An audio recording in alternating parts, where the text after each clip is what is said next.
بسم الله الرحمن الرحيم. ألف لام ميم. ذلك الكتاب لا ريب فيه هدى للمتقين الذين يؤمنون بالغيب ويقيمون الصلاة ومما رزقناهم ينفقون والذين يؤمنون بما أنزل إليك وما أنزل من قبلك وبالآخرة هم يوقنون أولئك على هدى من ربهم وأولئك هم المفلحون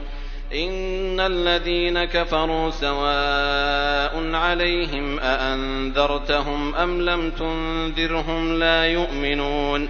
ختم الله على قلوبهم وعلى سمعهم وعلى أبصارهم غشاوة ولهم عذاب عظيم ومن الناس من يقول آمنا بالله وباليوم الآخر وما هم بمؤمنين يخادعون الله والذين آمنوا وما يخدعون إلا أنفسهم وما يشعرون في قلوبهم مرض فزادهم الله مرضا ولهم عذاب أليم بما كانوا يكذبون وإذا قيل لهم لا تفسدوا في الأرض قالوا إنما نحن مصلحون ألا إنهم هم المفسدون ولكن لا يشعرون وإذا قيل لهم آمنوا كما آمن الناس قالوا أنؤمن كما آمن السفهاء ألا إنهم هم السفهاء ولكن لا يعلمون وإذا لقوا الذين آمنوا قالوا آمنا وإذا خلوا إلى شياطينهم قالوا إنا معكم إنما نحن مستهزئون الله يستهزئ بهم ويمدهم في طغيانهم يعمهون أولئك الذين اشتروا الضلالة بالهدى فما ربحت تجارتهم وما كانوا مهتدين مثلهم كمثل الذي استوقد نارا فلما أضاءت ما حوله ذهب الله بنورهم وتركهم في ظلمات لا يبصرون صم بكم عمي فهم لا يرجعون أو كصيب من السماء فيه ظلمات ورعد وبرق يجعلون أصابعهم في آذانهم من الصواعق حذر الموت والله محيط بالكافرين يكاد البرق يخطف أبصارهم كلما أضاء لهم مشوا فيه وإذا أظلم عليهم قاموا ولو شاء الله لذهب بسمعهم وأبصارهم إن الله على كل شيء قدير يا أيها الناس اعبدوا ربكم الذي خلقكم والذين من قبلكم لعلكم تتقون الذي جعل لكم الأرض فراشا والسماء بناء وأنزل من السماء ماء فأخرج به من الثمرات رزقا لكم فلا تجعلوا لله أندادا وأنتم تعلمون وإن كنتم في ريب مما نزلنا على عبدنا فأتوا بسورة من مثله وادعوا شهداءكم من دون الله إن كنتم صادقين فإن لم تفعلوا ولن تفعلوا فاتقوا النار التي وقودها الناس والحجارة أعدت للكافرين وبشر الذين آمنوا وعملوا الصالحات أن لهم جنات تجري من تحتها الأنهار كلما رزقوا منها من ثمرة رزقا قالوا هذا الذي رزقنا من قبل وأتوا به متشابها ولهم فيها أزواج مطهرة وهم فيها خالدون. إن الله لا يستحيي أن يضرب مثلا ما بعوضة فما فوقها فأما الذين آمنوا فيعلمون أنه الحق من ربهم وأما الذين كفروا فيقولون ماذا أراد الله بهذا مثلا يضل به كثيرا ويهدي به كثيرا وما يضل به إلا الفاسقين الذين ينقضون عهد الله من بعد ميثاقه ويقطعون ما أمر الله به أن يوصل ويفسدون في الأرض أولئك هم الخاسرون. كيف تكفرون بالله وكنتم أمواتا فأحياكم ثم يميتكم ثم يحييكم ثم إليه ترجعون.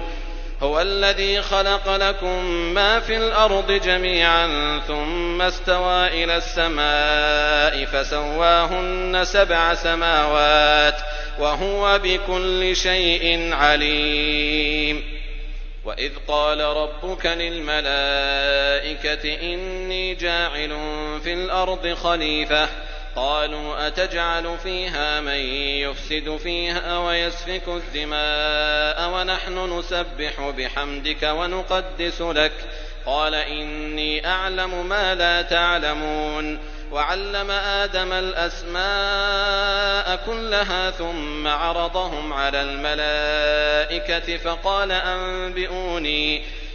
أنبئوني بأسماء هؤلاء إن كنتم صادقين. قالوا سبحانك لا علم لنا إلا ما علمتنا إنك أنت العليم الحكيم. قال يا آدم أنبئهم بأسمائهم فلما أنبأهم بأسمائهم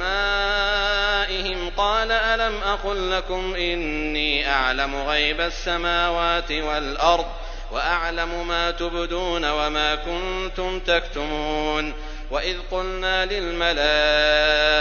اسجدوا لآدم فسجدوا إلا إبليس أبى واستكبر وكان من الكافرين. وقلنا يا آدم اسكن أنت وزوجك الجنة وكلا منها رغدا حيث شئتما ولا تقربا هذه الشجرة فتكونا من الظالمين. فأزلهما الشيطان عنها فأخرجهما مما كانا فيه وقلنا اهبطوا بعضكم لبعض عدو ولكم في الأرض مستقر ومتاع إلى حين. فتلقى آدم من ربه كلمات فتاب عليه إنه هو التواب الرحيم. قلنا اهبطوا منها جميعا فإما يأتينكم مني هدى فمن تبع هداي فلا خوف عليهم ولا هم يحزنون. والذين كفروا وكذبوا بآياتنا أولئك أصحاب النار هم فيها خالدون. يا بني إسرائيل اذكروا نعمتي التي أنعمت عليكم وأوفوا بعهدي أوف بعهدكم وإياي فارهبون. وآمنوا بما أنزلت مصدقا لما معكم ولا تكونوا أول كافر به ولا تشتروا بآياتي ثمنا قليلا وإياي فاتقون. ولا تلبسوا الحق بالباطل وتكتموا الحق وأنتم تعلمون. وأقيموا الصلاة وآتوا الزكاة واركعوا مع الراكعين. أتأمرون الناس بالبر وتنسون أنفسكم وأنتم تتلون الكتاب أفلا تعقلون. واستعينوا بالصبر والصلاة وإنها لكبيرة إلا على الخاشعين الذين يظنون أنهم ملاقو ربهم وأنهم إليه راجعون. يا بني إسرائيل اذكروا نعمتي التي أنعمت عليكم وأني فضلتكم على العالمين واتقوا يوما لا تجزي نفس عن نفس شيئا ولا يقبل منها شفاعة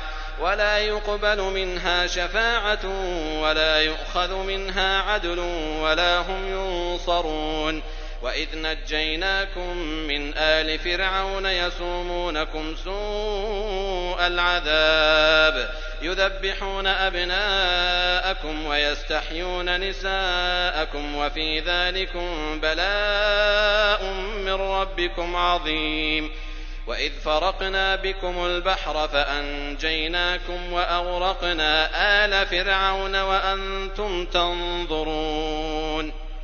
وإذ واعدنا موسى 40 ليلة ثم اتخذتم العجل من بعده وأنتم ظالمون ثم عفونا عنكم من بعد ذلك لعلكم تشكرون. وإذ آتينا موسى الكتاب والفرقان لعلكم تهتدون. وإذ قال موسى لقومه يا قوم إنكم ظلمتم أنفسكم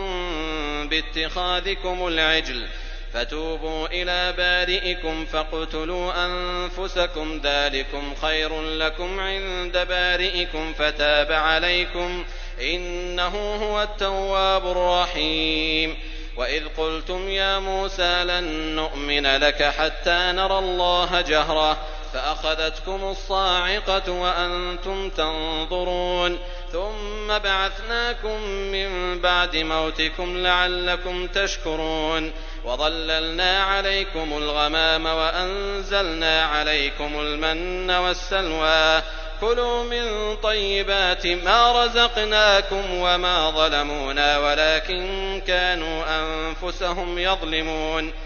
وإذ قلنا ادخلوا هذه القرية فكلوا منها حيث شئتم رغدا وادخلوا الباب سجدا وقولوا حطة نغفر لكم خطاياكم وسنزيد المحسنين. فبدل الذين ظلموا قولا غير الذي قيل لهم فأنزلنا على الذين ظلموا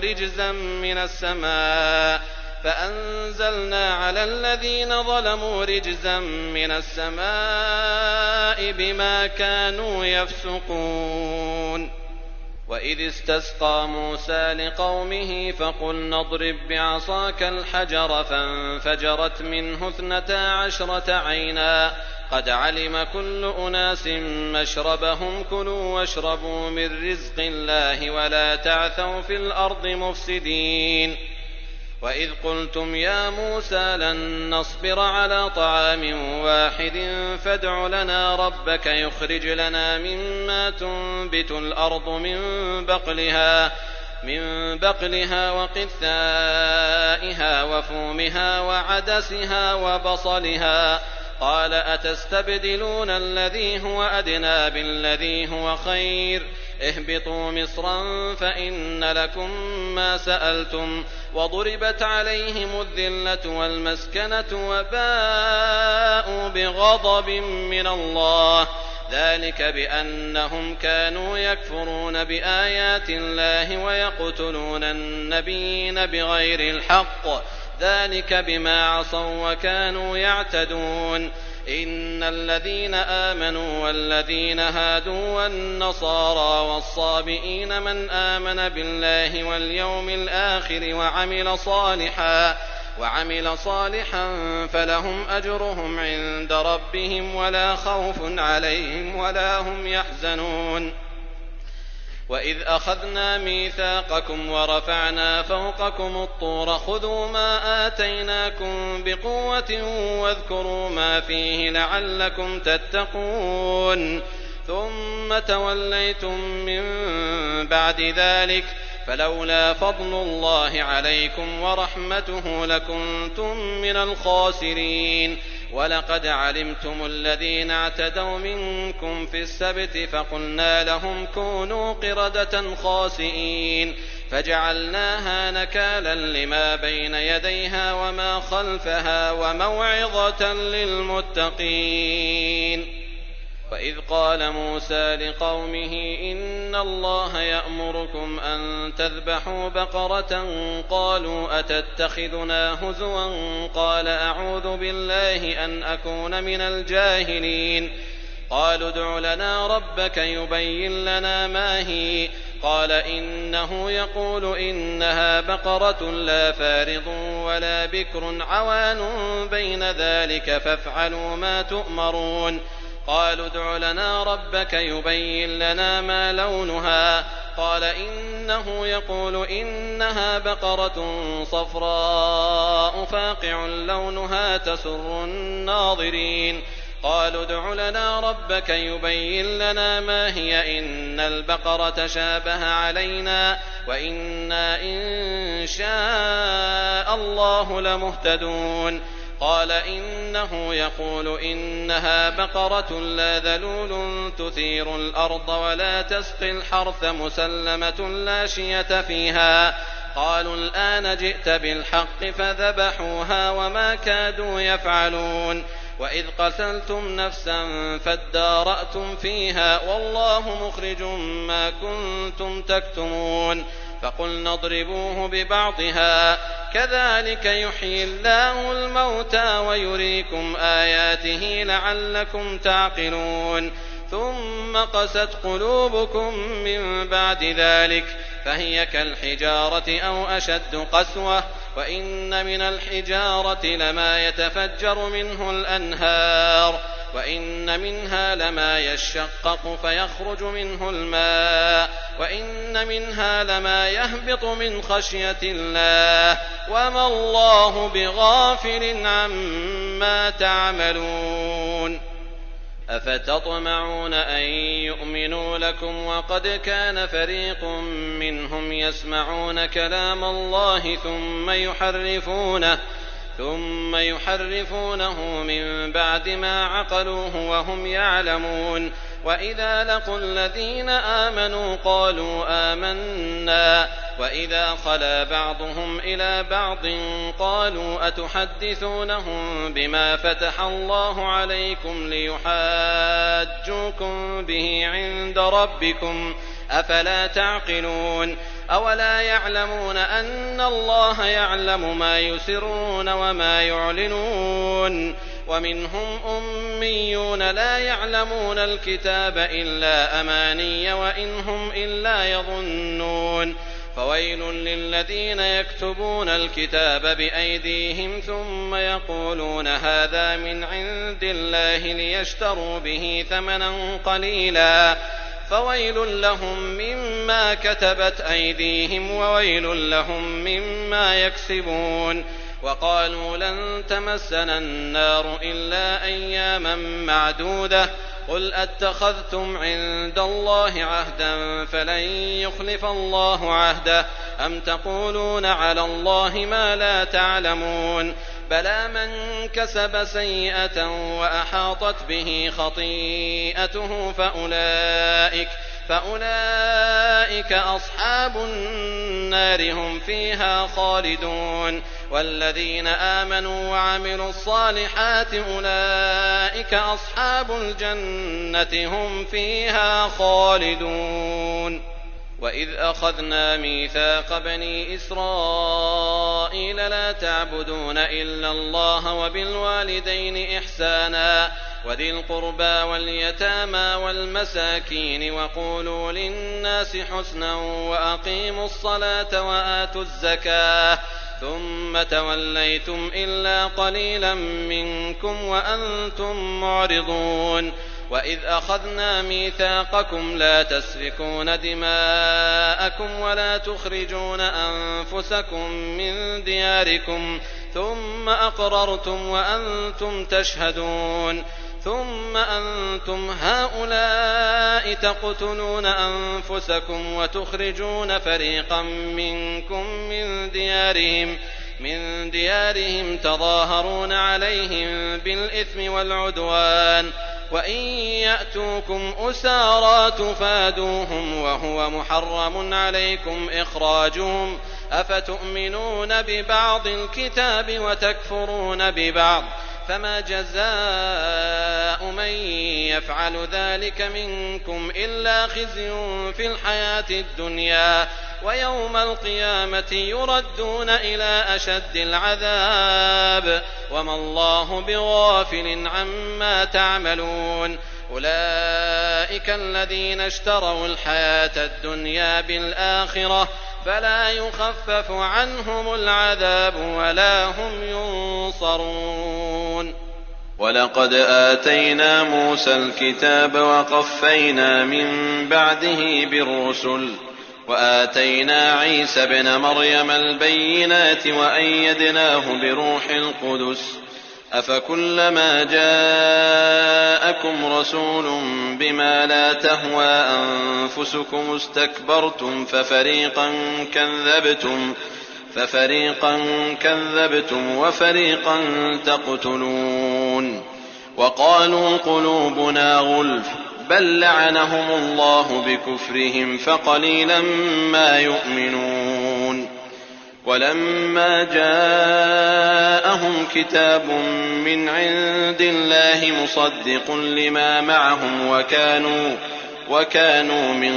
قبل يستفتحون على الذين كفروا فلما جاءهم ما عرفوا كفروا به فلعنة الله على الكافرين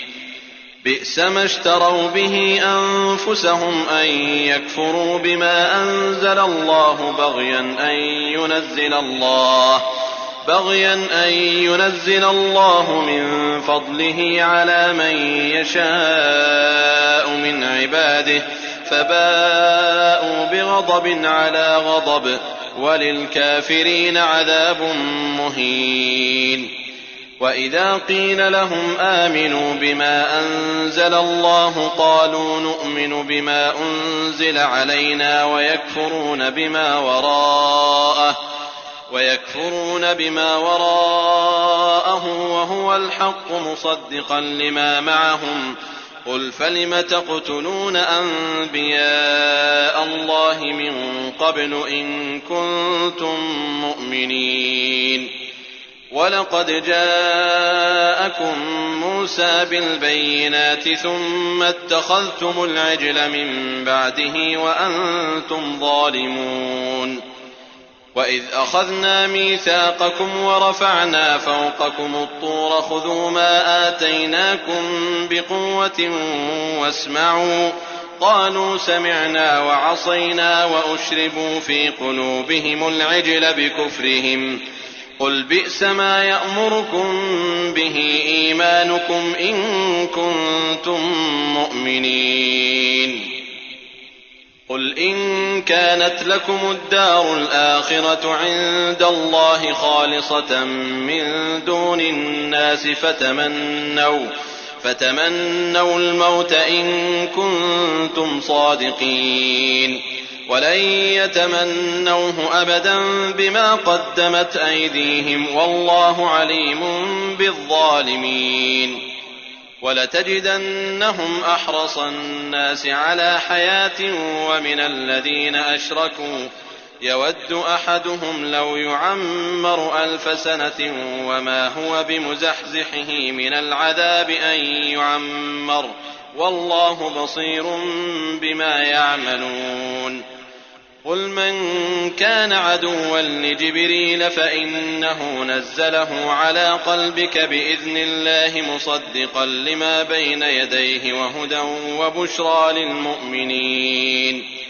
من كان عدوا لله وملائكته ورسله وجبريل وميكال فإن الله عدو للكافرين ولقد أنزلنا إليك آيات بينات وما يكفر بها إلا الفاسقون أوكلما عاهدوا عهدا نبذه فريق منهم بل أكثرهم لا يؤمنون ولما جاءهم رسول من عند الله مصدق لما معهم نبذ فريق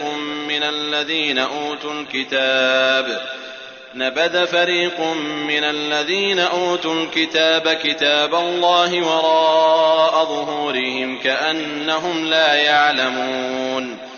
واتبعوا ما تتلو الشياطين على ملك سليمان وما كفر سليمان ولكن الشياطين كفروا يعلمون الناس السحر وما أنزل على الملكين ببابل هاروت وماروت وما يعلمان من أحد حتى يقولا إنما نحن فتنة فلا تكفر فيتعلمون منهما ما يفرقون به بين المرء وزوجه وما هم بضارين به من أحد إلا بإذن الله ويتعلمون ما يضرهم ولا ينفعهم ولقد علموا لمن اشتراه ما له في الآخرة من خلاق ولبئس ما شروا به أنفسهم لو كانوا يعلمون ولو أنهم آمنوا واتقوا لمثوبة من عند الله خير لو كانوا يعلمون يا أيها الذين آمنوا لا تقولوا راعنا وقولوا انظرنا واسمعوا وللكافرين عذاب أليم ما يود الذين كفروا من أهل الكتاب ولا المشركين أن ينزل عليكم من خير من ربكم والله يختص برحمته من يشاء والله ذو الفضل العظيم ما ننسخ من آية أو ننسها نأت بخير منها أو مثلها ألم تعلم أن الله على كل شيء قدير ألم تعلم أن الله له ملك السماوات والأرض وما لكم من دون الله من ولي ولا نصير أم تريدون أن تسألوا رسولكم كما سئل موسى من قبل ومن يتبدل الكفر بالإيمان فقد ضل سواء السبيل ود كثير من أهل الكتاب لو يردونكم من بعد إيمانكم كفارا حسدا من عند أنفسهم من بعد ما تبين لهم الحق فاعفوا واصفحوا حتى يأتي الله بأمره إن الله على كل شيء قدير وأقيموا الصلاة وآتوا الزكاة وما تقدموا لأنفسكم من خير تجدوه عند الله إن الله بما تعملون بصير وقالوا لن يدخل الجنة إلا من كان هودا أو نصارى تلك أمانيهم قل هاتوا برهانكم إن كنتم صادقين بلى من أسلم وجهه لله وهو محسن فله أجره عند ربه ولا خوف عليهم ولا هم يحزنون وقالت اليهود ليست النصارى على شيء وقالت النصارى ليست اليهود على شيء وهم يتلون الكتاب كذلك قال الذين لا يعلمون مثل قولهم فالله يحكم بينهم يوم القيامة فيما كانوا فيه يختلفون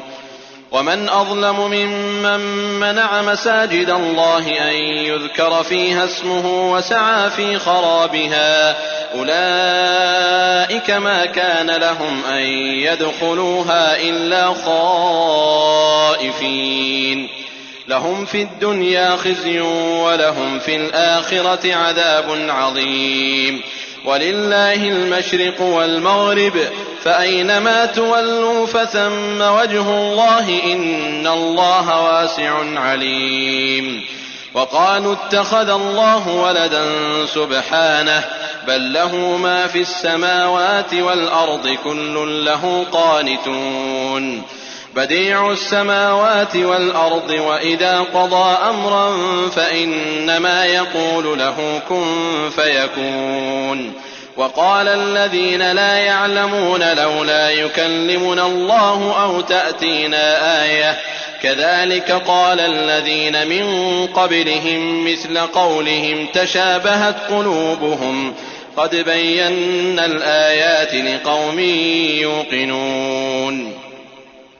إنا أرسلناك بالحق بشيرا ونذيرا ولا تسأل عن أصحاب الجحيم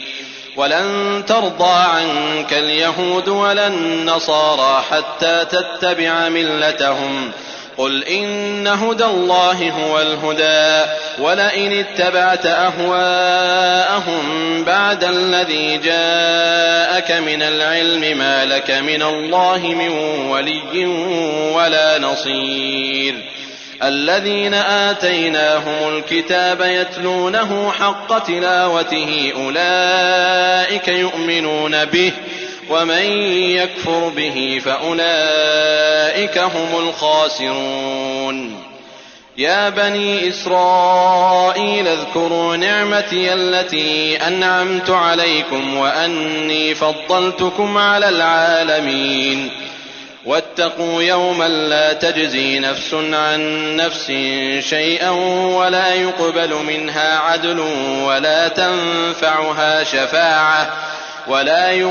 منها عدل ولا تنفعها شفاعة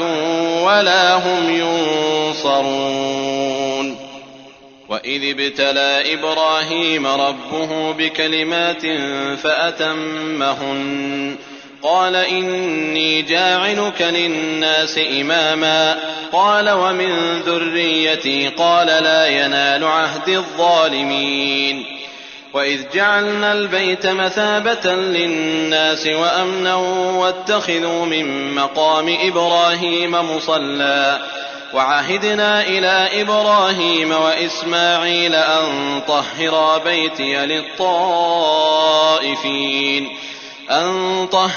بيتي للطائفين والعاكفين والركع السجود وإذ قال إبراهيم رب اجعل هذا بلدا آمنا وارزق أهله من الثمرات من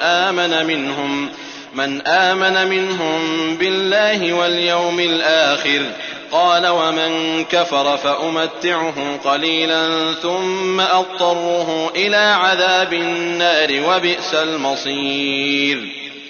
وإذ يرفع إبراهيم القواعد من البيت وإسماعيل ربنا تقبل منا إنك أنت السميع العليم ربنا واجعلنا مسلمين لك ومن ذريتنا أمة مسلمة لك وأرنا مناسكنا وتب علينا إنك أنت التواب الرحيم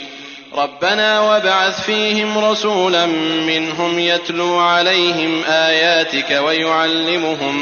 ويعلمهم الكتاب والحكمة ويزكيهم إنك أنت العزيز الحكيم ومن يرغب عن ملة إبراهيم إلا من سفه نفسه ولقد اصطفيناه في الدنيا وإنه في الآخرة لمن الصالحين إذ قال له ربه أسلم قال أسلمت لرب العالمين ووصى بها إبراهيم بنيه ويعقوب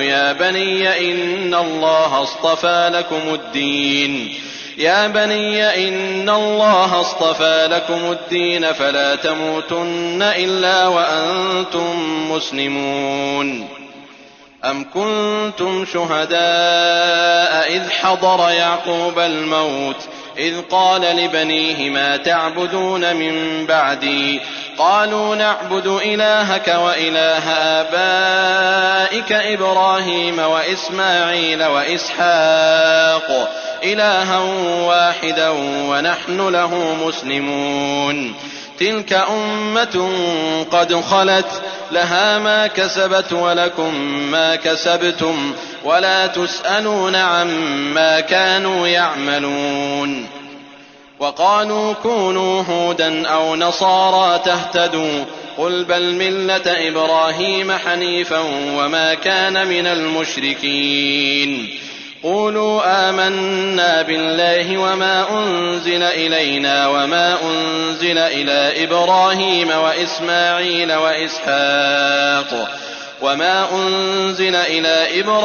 وإسماعيل وإسحاق ويعقوب والأسباط وما أوتي موسى وعيسى وما أوتي النبيون من ربهم لا نفرق بين أحد منهم ونحن له مسلمون.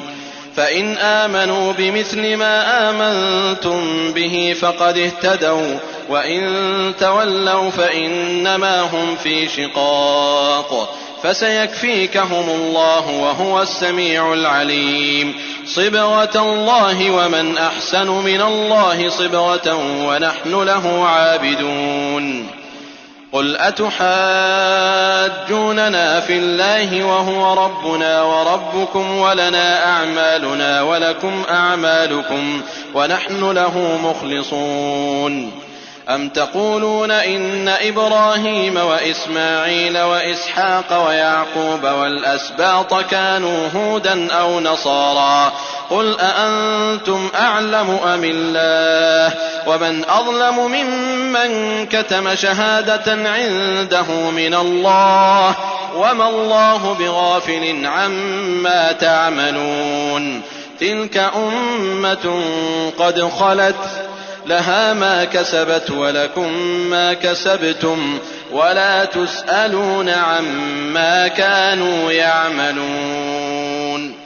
سيقول السفهاء من الناس ما ولاهم عن قبلتهم التي كانوا عليها قل لله المشرق والمغرب يهدي من يشاء إلى صراط مستقيم. وكذلك جعلناكم أمة وسطا لتكونوا شهداء على الناس ويكون الرسول عليكم شهيدا.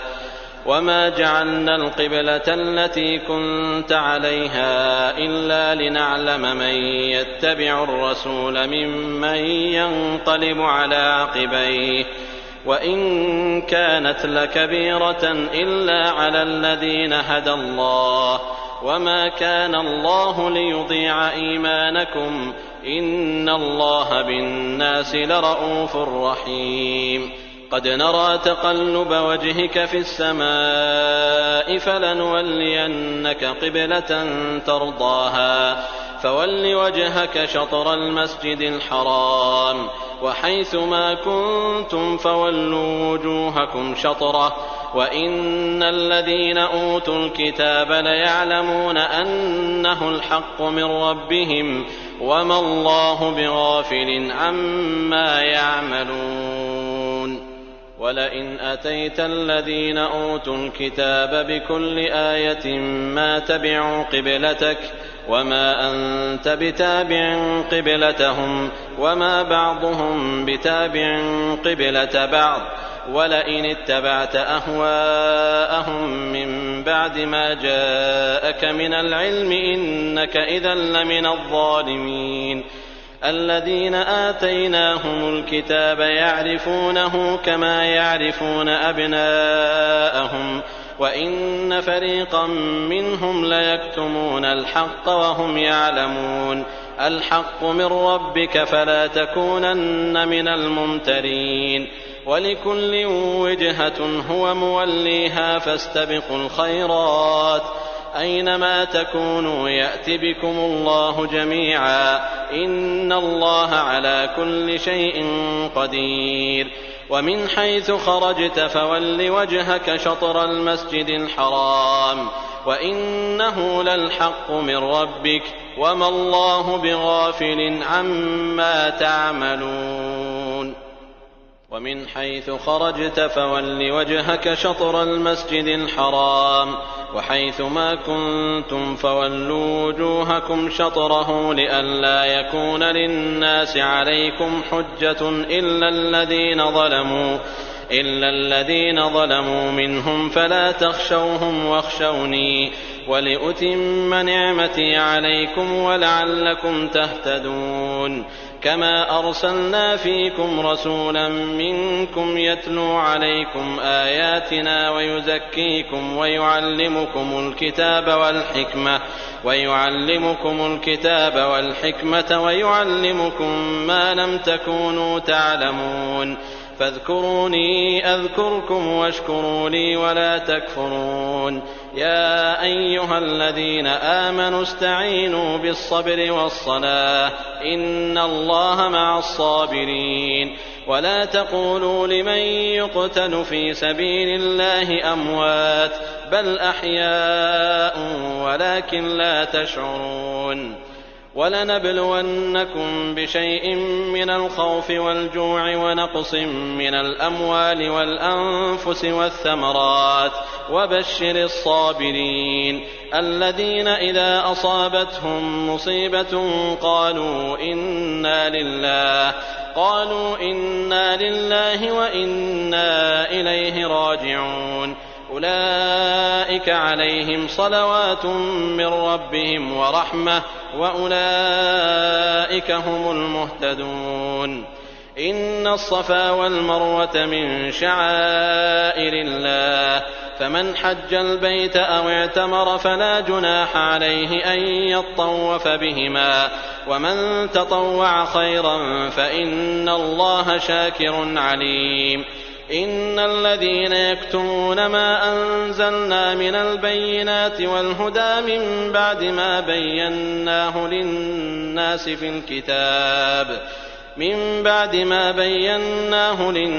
في الكتاب أولئك يلعنهم الله ويلعنهم اللاعنون إلا الذين تابوا وأصلحوا وبينوا فأولئك أتوب عليهم وأنا التواب الرحيم إن الذين كفروا وماتوا وهم كفار أولئك عليهم لعنة الله والملائكة والناس أجمعين خالدين فيها لا يخفف عنهم العذاب ولا هم ينظرون وإلهكم إله واحد لا إله إلا هو الرحمن الرحيم إن في خلق السماوات والأرض واختلاف الليل والنهار والفلك التي تجري في البحر بما ينفع الناس وما أنزل الله من السماء من ماء فأحيا به الأرض بعد موتها وبث فيها من كل دابة وتصريف الرياح والسحاب المسخر بين السماء والأرض لآيات لقوم يعقلون ومن الناس من يتخذ من دون الله أندادا يحبونهم كحب الله والذين آمنوا أشد حبا لله ولو يرى الذين ظلموا إذ يرون العذاب أن القوة لله جميعا وأن الله شديد العذاب إذ تبرأ الذين اتبعوا من الذين اتبعوا ورأوا العذاب وتقطعت بهم الأسباب وقال الذين اتبعوا لو أن لنا كرة فنتبرأ منهم كما تبرأوا منا كذلك يريهم الله أعمالهم حسرات عليهم وما هم بخارجين من النار يا أيها الناس كلوا مما في الأرض حلالا طيبا ولا تتبعوا خطوات الشيطان إنه لكم عدو مبين إنما يأمركم بالسوء والفحشاء وأن تقولوا على الله ما لا تعلمون وإذا قيل لهم اتبعوا ما أنزل الله قالوا بل نتبع ما ألفينا عليه آباءنا أولو كان آباؤهم لا يعقلون شيئا ولا يهتدون ومثل الذين كفروا كمثل الذي ينعق بما لا يسمع إلا دعاء ونداء صم بكم عمي فهم لا يعقلون يا أيها الذين آمنوا كلوا من طيبات ما رزقناكم واشكروا لله إن كنتم إياه تعبدون إنما حرم عليكم الميتة والدم ولحم الخنزير وما أهل به لغير الله فمن اضطر غير باغ ولا عاد فلا إثم عليه إن الله غفور رحيم إن الذين يكتمون ما أنزل الله من الكتاب ويشترون به ثمنا قليلا أولئك ما يأكلون في بطونهم إلا النار ولا يكلمهم الله يوم القيامة ولا يزكيهم ولهم عذاب أليم أولئك الذين اشتروا الضلالة بالهدى والعذاب بالمغفرة فما أصبرهم على النار ذلك بأن الله نزل الكتاب بالحق وإن الذين اختلفوا في الكتاب لفي شقاق بعيد ليس البر أن تولوا وجوهكم قبل المشرق والمغرب ولكن البر من آمن بالله واليوم الآخر والملائكة والكتاب والنبيين وآتى المال على حبه ذوي القربى واليتامى والمساكين وابن السبيل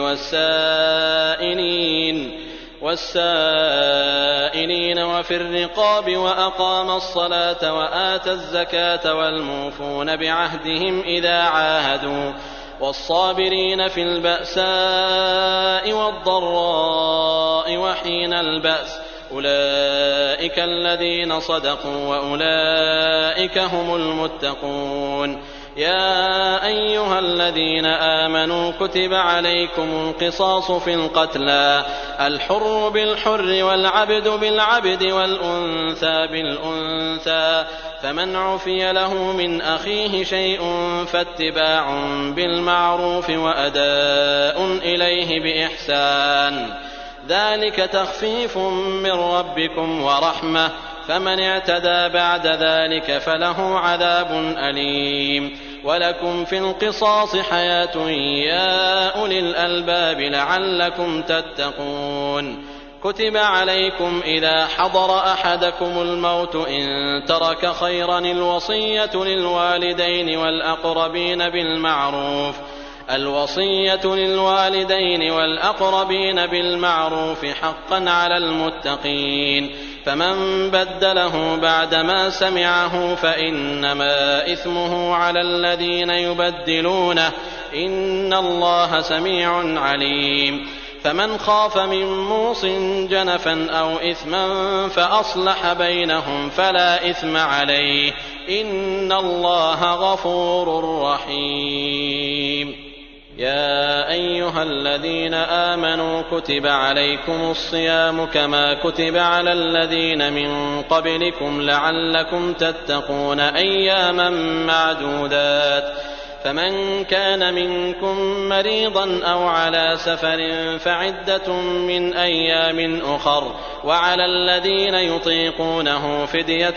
طعام مسكين فمن تطوع خيرا فهو خير له وأن تصوموا خير لكم إن كنتم تعلمون شهر رمضان الذي أنزل فيه القرآن هدى للناس وبينات من الهدى والفرقان فمن شهد منكم الشهر فليصم ومن كان مريضا أو على سفر فعدة من أيام أخر يريد الله بكم اليسر ولا يريد بكم العسر ولتكملوا العدة ولتكبروا الله على ما هداكم ولعلكم تشكرون وإذا سألك عبادي عني فإني قريب أجيب دعوة الداع إذا دعان فليستجيبوا لي وليؤمنوا بي لعلهم يرشدون. أحل لكم ليلة الصيام الرفث إلى نسائكم هن لباس لكم وأنتم لباس لهن علم الله أنكم كنتم تختانون أنفسكم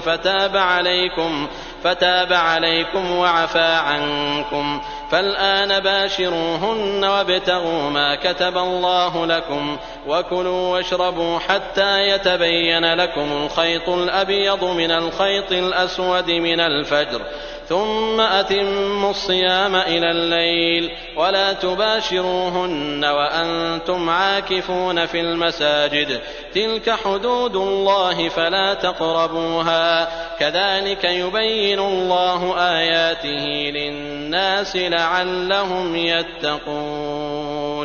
ولا تأكلوا أموالكم بينكم بالباطل وتدلوا بها إلى الحكام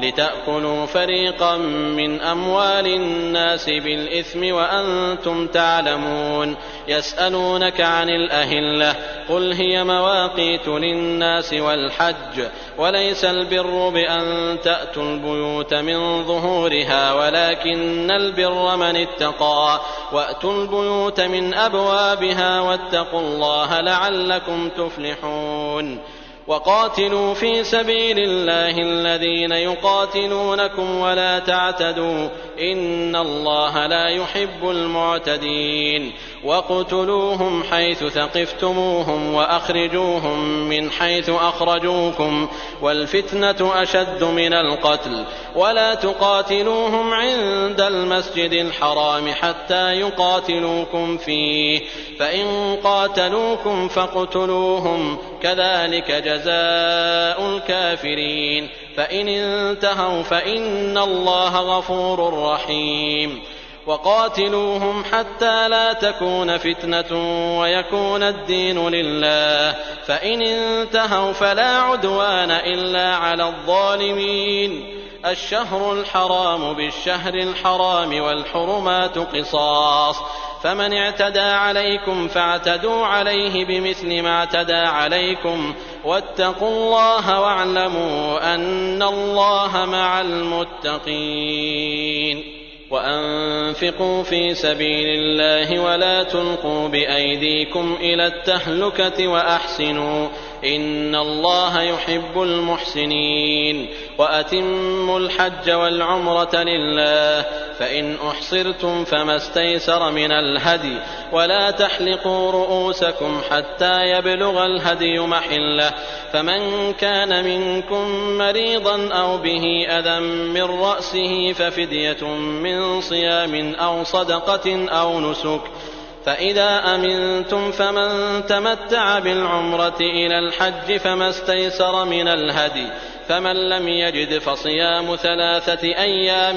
في الحج و7 إذا رجعتم تلك 10 كاملة ذلك لمن لم يكن أهله حاضر المسجد الحرام واتقوا الله واعلموا أن الله شديد العقاب. الحج أشهر معلومات فمن فرض فيهن الحج فلا رفث ولا فسوق ولا جدال في الحج وما تفعلوا من خير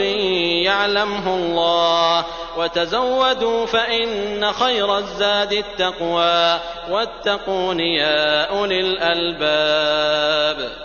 ليس عليكم جناح أن تبتغوا فضلا من ربكم فإذا أفضتم من عرفات فاذكروا الله عند المشعر الحرام واذكروه كما هداكم وإن كنتم من قبله لمن الضالين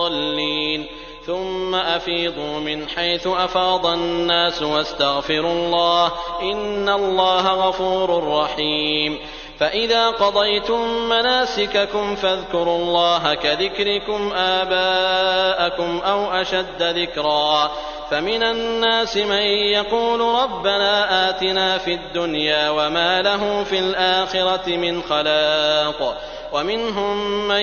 يقول ربنا آتنا في الدنيا حسنة وفي الآخرة حسنة وقنا عذاب النار أولئك لهم نصيب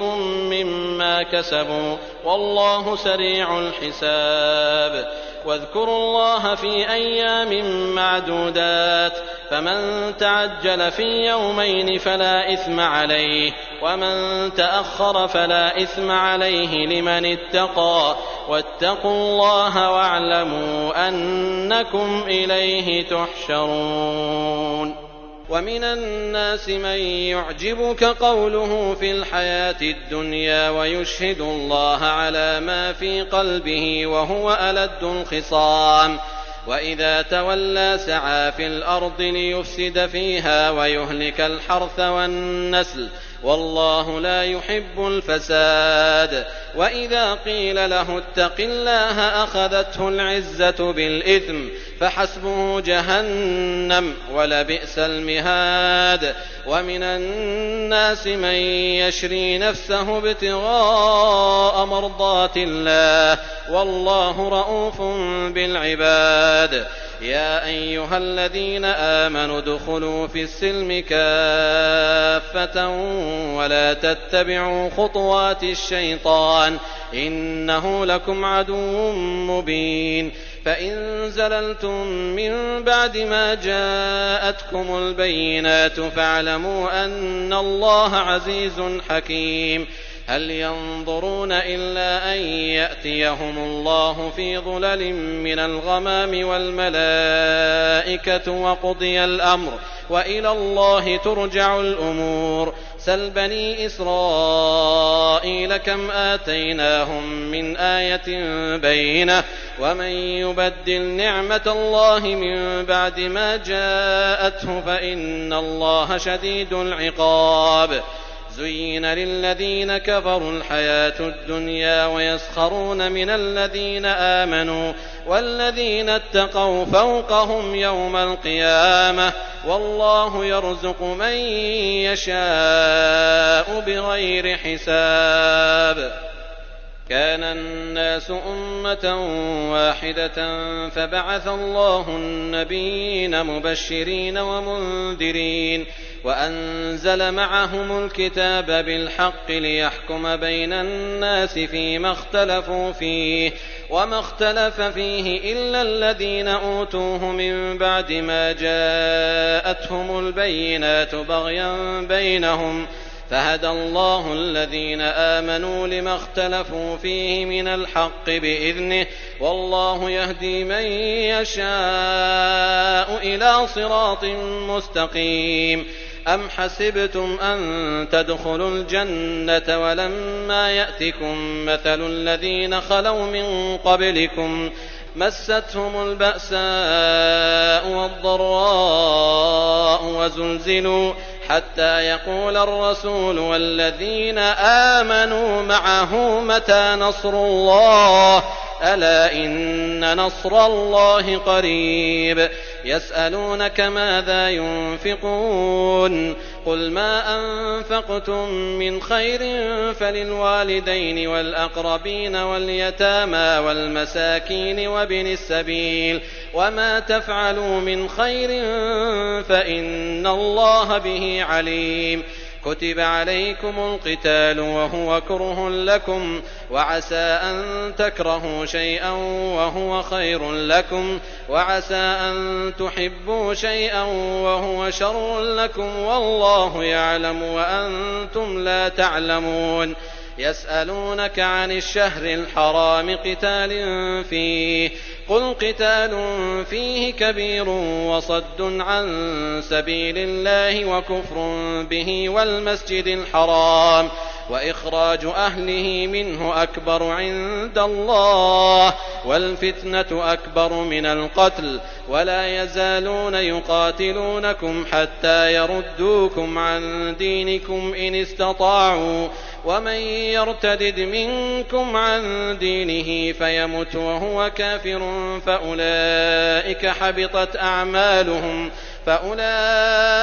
حبطت أعمالهم في الدنيا والآخرة وأولئك أصحاب النار هم فيها خالدون. إن الذين آمنوا والذين هاجروا وجاهدوا في سبيل الله أولئك يرجون رحمة الله والله غفور رحيم. يسألونك عن الخمر والميسر قل فيهما إثم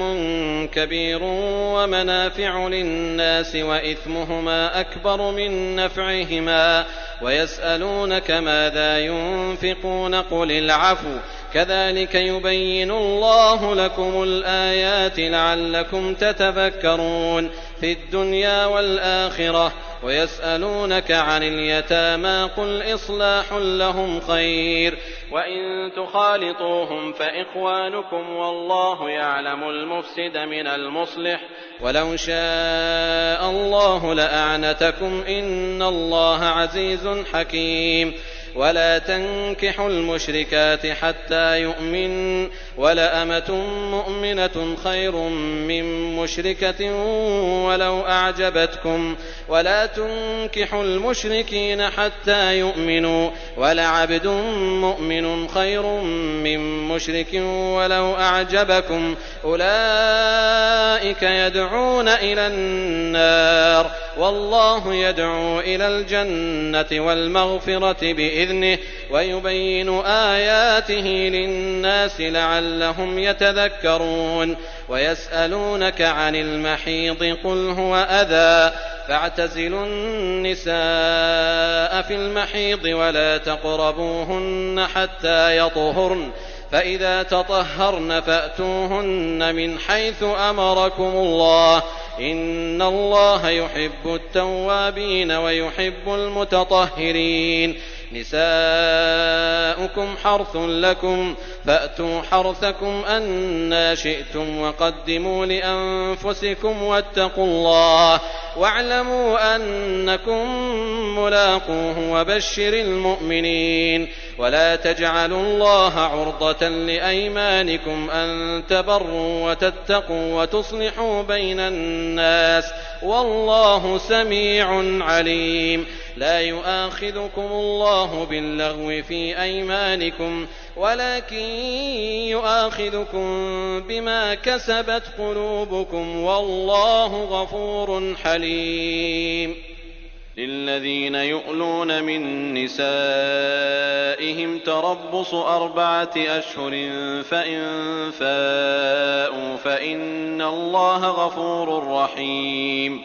وإن عزموا الطلاق فإن الله سميع عليم. والمطلقات يتربصن بأنفسهن 3 قروء ولا يحل لهن أن يكتمن ما خلق الله في أرحامهن إن كن يؤمن بالله واليوم الآخر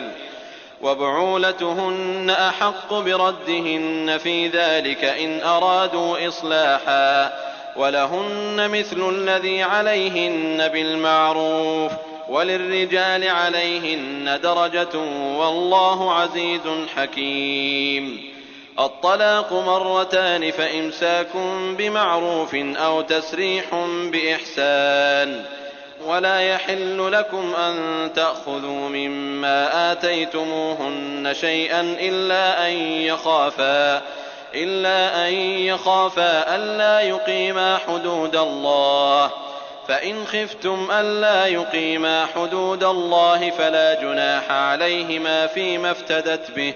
تلك حدود الله فلا تعتدوها ومن يتعد حدود الله فأولئك هم الظالمون. فإن طلقها فلا تحل له من بعد حتى تنكح زوجا غيره فإن طلقها فلا جناح عليهما أن يتراجعا إن ظنا أن يقيما حدود الله وتلك حدود الله يبينها لقوم يعلمون.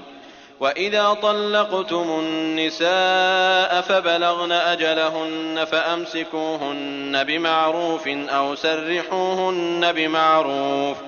ولا تمسكوهن ضرارا لتعتدوا ومن يفعل ذلك فقد ظلم نفسه. ولا تتخذوا آيات الله هزوا واذكروا نعمة الله عليكم وما أنزل عليكم من الكتاب والحكمة يعظكم به واتقوا الله واعلموا أن الله بكل شيء عليم. وإذا طلقتم النساء فبلغن أجلهن فلا تعضلوهن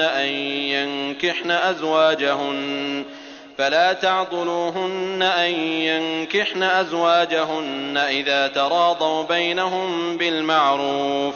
ذلك يوعظ به من كان منكم يؤمن بالله واليوم الآخر، ذلكم أزكى لكم وأطهر، والله يعلم وأنتم لا تعلمون. والوالدات يرضعن أولادهن حولين كاملين لمن أراد أن يتم الرضاعة، وعلى المولود له رزقهن وكسوتهن بالمعروف، لا تكلف نفس إلا وسعها، لا تضار والدة بولدها ولا مولود له بولده، وعلى الوارث مثل ذلك، فإن أرادا فصالا عن تراض منهما وتشاور فلا جناح عليهما. وإن أردتم أن تسترضعوا أولادكم فلا جناح عليكم إذا سلمتم ما آتيتم بالمعروف، واتقوا الله واعلموا أن الله بما تعملون بصير. والذين يتوفون منكم ويذرون أزواجا يتربصن بأنفسهن 4 أشهر و10، فإذا بلغن أجلهن فلا جناح عليكم فيما فعلن في أنفسهن بالمعروف، والله بما تعملون خبير. ولا جناح عليكم فيما عرضتم به من خطبة النساء أو أكننتم في أنفسكم، علم الله أنكم ستذكرونهن ولكن لا تواعدوهن سرا إلا أن تقولوا قولا معروفا، ولا تعزموا عقدة النكاح حتى يبلغ الكتاب أجله، واعلموا أن الله يعلم ما في أنفسكم فاحذروه، واعلموا أن الله غفور حليم. لا جناح عليكم إن طلقتم النساء ما لم تمسوهن أو تفرضوا لهن فريضة، ومتعوهن على الموسع قدره وعلى المقتر قدره متاعا بالمعروف حقا على المحسنين. وإن طلقتموهن من قبل أن تمسوهن وقد فرضتم لهن فريضة فنصف ما فرضتم إلا أن يعفون أو يعفو الذي بيده عقدة النكاح، وأن تعفوا أقرب للتقوى، ولا تنسوا الفضل بينكم، إن الله بما تعملون بصير. حافظوا على الصلوات والصلاة الوسطى وقوموا لله قانتين. فإن خفتم فرجالا أو ركبانا، فإذا أمنتم فاذكروا الله كما علمكم ما لم تكونوا تعلمون. والذين يتوفون منكم ويذرون أزواجا وصية لأزواجهم متاعا إلى الحول غير إخراج، فإن خرجن فلا جناح عليكم فيما فعلن في أنفسهن من معروف، والله عزيز حكيم. وللمطلقات متاع بالمعروف حقا على المتقين، كذلك يبين الله لكم آياته لعلكم تعقلون. ألم تر إلى الذين خرجوا من ديارهم وهم ألوف حذر الموت فقال لهم الله موتوا ثم أحياهم، إن الله لذو فضل على الناس ولكن أكثر الناس لا يشكرون. وقاتلوا في سبيل الله واعلموا أن الله سميع عليم. من ذا الذي يقرض الله قرضا حسنا فيضاعفه له أضعافا كثيرة والله يقبض ويبسط وإليه ترجعون. ألم تر إلى الملأ من بني إسرائيل من بعد موسى إذ قالوا لنبي لهم ابعث لنا ملكا نقاتل في سبيل الله قال هل عسيتم إن كتب عليكم القتال ألا تقاتلوا قالوا وما لنا ألا نقاتل في سبيل الله وقد أخرجنا من ديارنا وأبنائنا فلما كتب عليهم القتال تولوا إلا قليلا منهم والله عليم بالظالمين. وقال لهم نبيهم إن الله قد بعث لكم طالوت ملكا قالوا أنى يكون له الملك علينا ونحن أحق بالملك منه ولم يؤت سعة من المال قال إن الله اصطفاه عليكم وزاده بسطة في العلم والجسم والله يؤتي ملكه من يشاء والله واسع عليم. وقال لهم نبيهم إن آية ملكه أن يأتيكم التابوت فيه سكينة من ربكم وبقية مما ترك آل موسى وآل هارون تحمله الملائكة إن في ذلك لآية لكم إن كنتم مؤمنين. فلما فصل طالوت بالجنود قال إن الله مبتليكم بنهر فمن شرب منه فليس مني ومن لم يطعمه فإنه مني إلا من اغترف غرفة بيده فشربوا منه إلا قليلا منهم فلما جاوزه هو والذين آمنوا معه قالوا لا طاقة لنا اليوم بجالوت وجنوده قال الذين يظنون أنهم ملاقو الله كم من فئة قليلة غلبت فئة كثيرة بإذن الله والله مع الصابرين. ولما برزوا لجالوت وجنوده قالوا ربنا أفرغ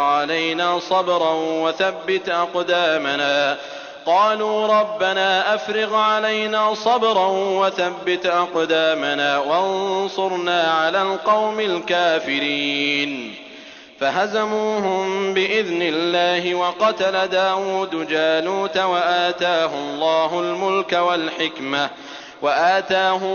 الملك والحكمة وعلمه مما يشاء ولولا دفع الله الناس بعضهم ببعض لفسدت الأرض ولكن الله ذو فضل على العالمين. تلك آيات الله نتلوها عليك بالحق وإنك لمن المرسلين. تلك الرسل فضلنا بعضهم على بعض منهم من كلم الله ورفع بعضهم درجات وآتينا عيسى ابن مريم البينات وأيدناه بروح القدس ولو شاء الله ما اقتتل الذين من بعدهم من بعد ما جاءتهم البينات ولكن اختلفوا فمنهم من آمن ومنهم من كفر ولو شاء الله ما اقتتلوا ولكن الله يفعل ما يريد. يا أيها الذين آمنوا أنفقوا مما رزقناكم من قبل أن يأتي يوم لا بيع فيه ولا خلة ولا شفاعة والكافرون هم الظالمون. الله لا إله إلا هو الحي القيوم لا تأخذه سنة ولا نوم له ما في السماوات وما في الأرض من ذا الذي يشفع عنده إلا بإذنه يعلم ما بين أيديهم وما خلفهم ولا يحيطون بشيء من علمه إلا بما شاء وسع كرسيه السماوات والأرض ولا يئوده حفظهما وهو العلي العظيم. لا إكراه في الدين قد تبين الرشد من الغي فمن يكفر بالطاغوت ويؤمن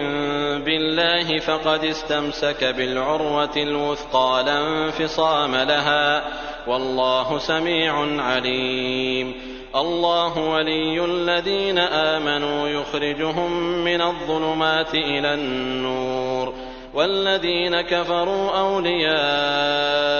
الطاغوت يخرجونهم من النور إلى الظلمات أولئك أصحاب النار هم فيها خالدون. ألم تر إلى الذي حاج إبراهيم في ربه أن آتاه الله الملك إذ قال إبراهيم ربي الذي يحيي ويميت قال أنا أحيي وأميت قال إبراهيم فإن الله يأتي بالشمس من المشرق فأت بها من المغرب فبهت الذي كفر والله لا يهدي القوم الظالمين. أو كالذي مر على قرية وهي خاوية على عروشها قال أنى يحيي هذه الله بعد موتها فأماته الله 100 عام ثم بعثه قال كم لبثت قال لبثت يوما أو بعض يوم قال بل لبثت 100 عام فانظر إلى طعامك وشرابك لم يتسنه وانظر إلى حمارك ولنجعلك آية للناس وانظر إلى العظام كيف ننشزها ثم نكسوها لحما فلما تبين له قال أعلم أن الله على كل شيء قدير. وإذ قال إبراهيم رب أرني كيف تحيي الموتى قال أولم تؤمن قال بلى ولكن ليطمئن قلبي قال فخذ 4 من الطير فصرهن إليك ثم اجعل على كل جبل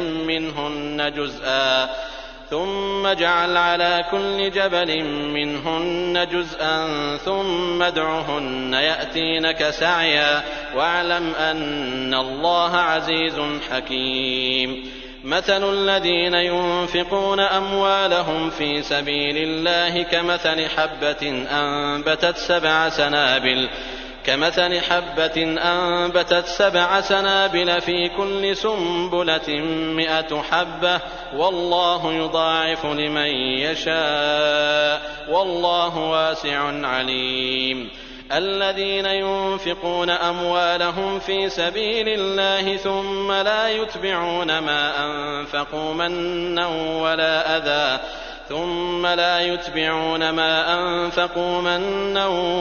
أذى لهم أجرهم عند ربهم ولا خوف عليهم ولا هم يحزنون. قول معروف ومغفرة خير من صدقة يتبعها أذى والله غني حليم.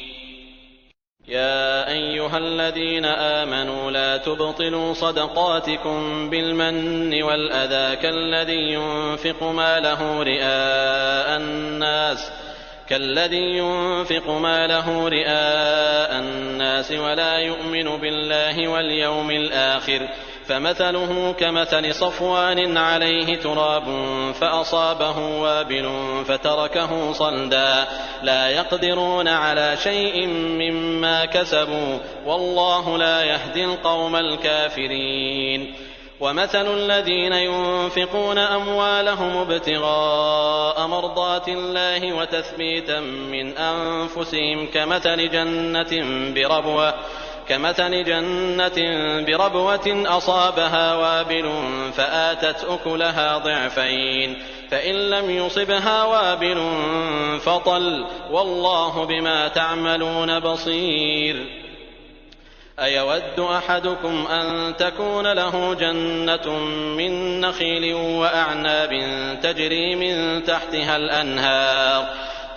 من تحتها الأنهار له فيها من كل الثمرات وأصابه الكبر وله ذرية ضعفاء فأصابها إعصار فيه نار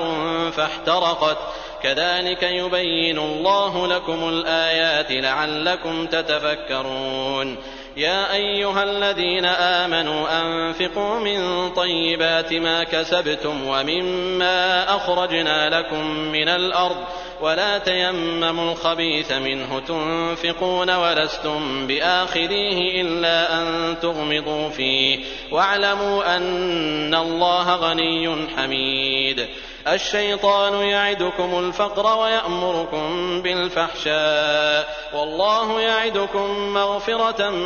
منه وفضلا والله واسع عليم يؤتي الحكمة من يشاء ومن يؤت الحكمة فقد أوتي خيرا كثيرا وما يذكر إلا أولو الألباب وما أنفقتم من نفقة أو نذرتم من نذر فإن الله يعلمه وما للظالمين من أنصار إن تبدوا الصدقات فنعما هي وإن تخفوها وتؤتوها الفقراء فهو خير لكم ويكفر عنكم من سيئاتكم والله بما تعملون خبير ليس عليك هداهم ولكن الله يهدي من يشاء وما تنفقوا من خير فلأنفسكم وما تنفقون إلا ابتغاء وجه الله وما تنفقوا من خير يوفى إليكم وأنتم لا تظلمون للفقراء الذين أحصروا في سبيل الله لا يستطيعون ضربا في الأرض يحسبهم الجاهل أغنياء من التعفف تعرفهم بسيماهم لا يسألون الناس إلحافا وما تنفقوا من خير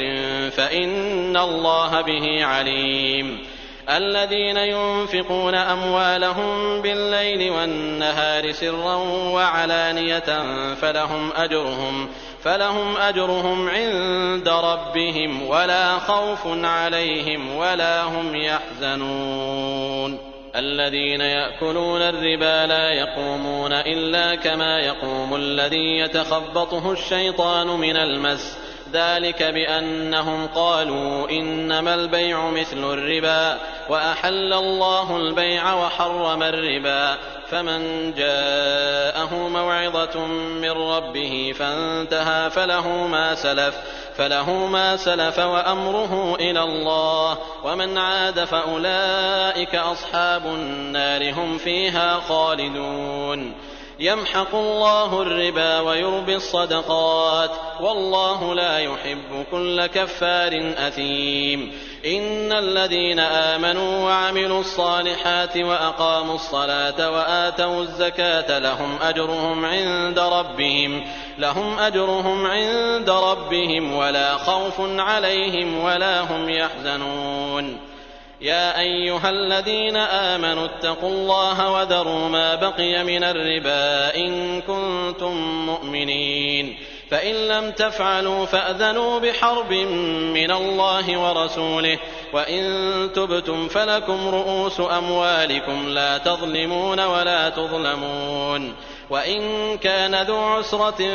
فنظرة إلى ميسرة وأن تصدقوا خير لكم إن كنتم تعلمون واتقوا يوما ترجعون فيه إلى الله ثم توفى كل نفس ما كسبت وهم لا يظلمون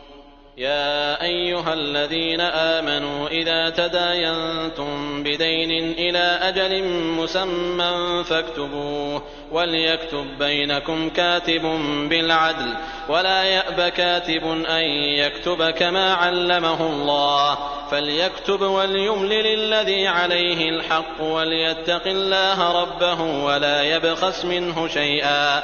فإن كان الذي عليه الحق سفيها أو ضعيفا أو لا يستطيع أن يمل هو فليملل وليه بالعدل واستشهدوا شهيدين من رجالكم فإن لم يكونا رجلين فرجل وامرأتان ممن